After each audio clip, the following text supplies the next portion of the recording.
Bismillahirrahmanirrahim. Assalamualaikum warahmatullahi wabarakatuh. Selamat pagi anak-anak. Apa kabarnya hari ini? Alhamdulillah ya, sehat semuanya. Sebelum kita memulai pelajaran pada pagi hari ini, marilah kita berdoa. Berdoa dimulai. Selesai.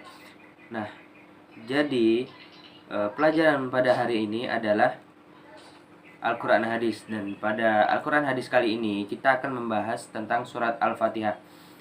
Bapak rasa kalian sudah menghafal apa itu surat Al-Fatihah. Karena kita semua sering membacanya di setiap waktu sholat 5 waktu dan sholat-sholat sunnah yang lainnya. Nah, sekarang yang Bapak tanya, apa itu surat Al-Fatihah? Nggak tahu? Ya baik, surat Al-Fatihah adalah surat pembuka Al-Quran. Ayat pertamanya berarti dengan nama Allah yang Maha Pengasih lagi Maha Penyayang.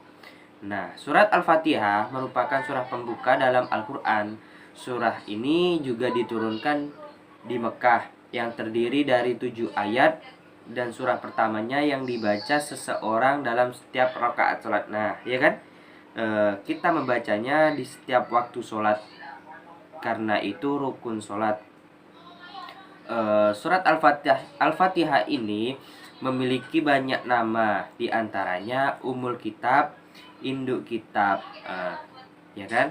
Atau Ummul Quran yang merupakan induk semua Al-Quran. Nama lain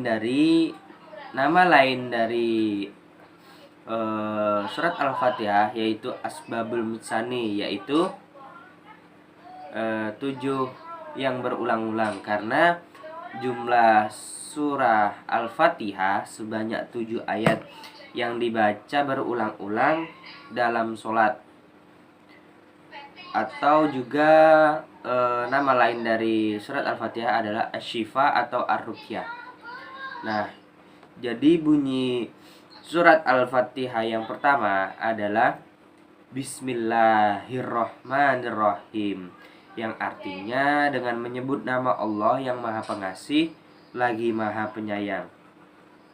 Nah, ayat yang pertama ini adalah meyakini Allah dengan segala sifat keutamaannya.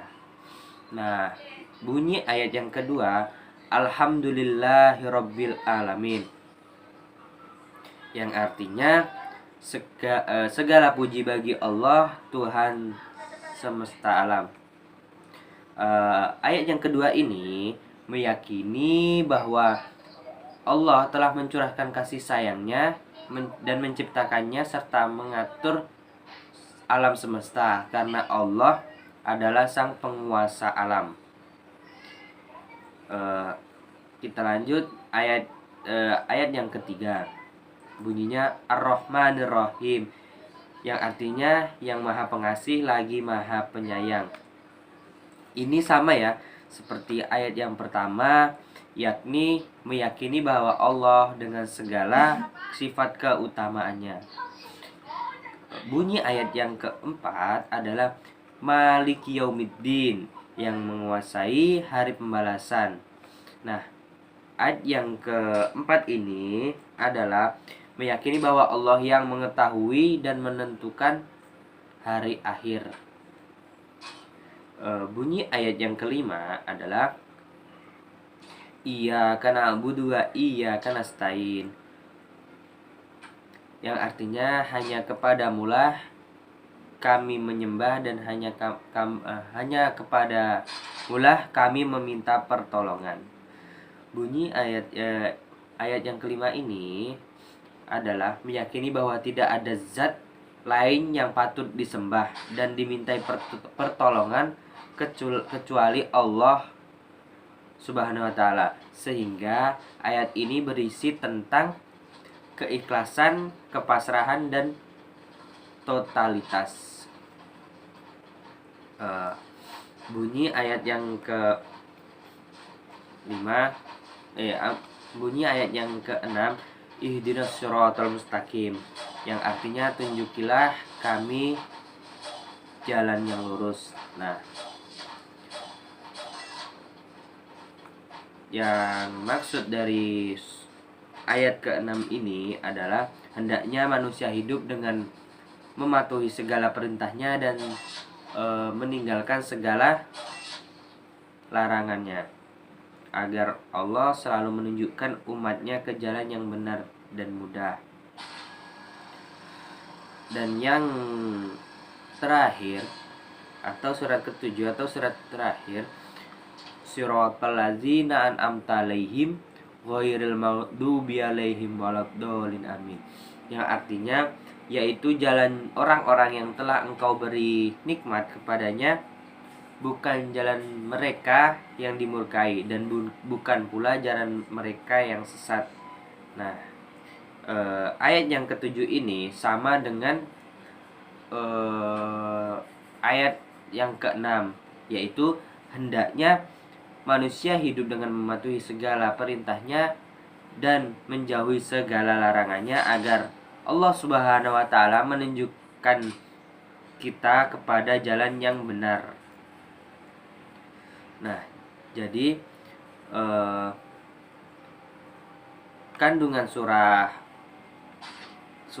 Al-Fatihah, Ummul Quran, induk Al-Quran, merupakan salah satu nama lain yang disandang Al-Quran. Mengapa demikian?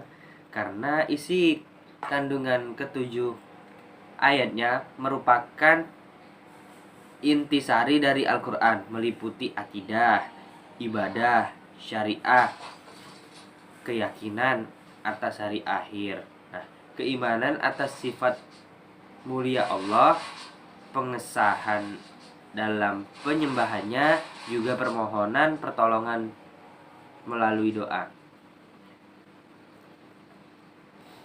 Nah, semoga hendaknya manusia hidup dengan mematuhi segala perintah-perintah Allah dan menjauhi segala larangan Allah, agar kita menuju jalan yang benar, menuju jalan yang diridhoi Allah Subhanahu wa taala. Semoga bacaan dan surat Al-Fatihah menjadi amal ibadah kita yang diridhoi Allah Subhanahu wa taala dan mendapat pahalanya. Dan semoga surat Al-Fatihah ini selalu kita baca pertama kali saat akan melakukan sesuatu, serta marilah kita membiasakan diri kita untuk membaca Al-Quran setiap waktu sebagai amal rutin kita yang insya Allah akan menyelamatkan kita di akhirat kelak. Amin, amin ya robbal alamin. Nah, apakah kalian semua sudah memahami tentang surat Al-Fatihah? Ya, baik, kalau sudah memahami tentang surat Al-Fatihah, Bapak akhiri ya. Bapak akhiri cukup sekian. Wassalamualaikum warahmatullahi wabarakatuh.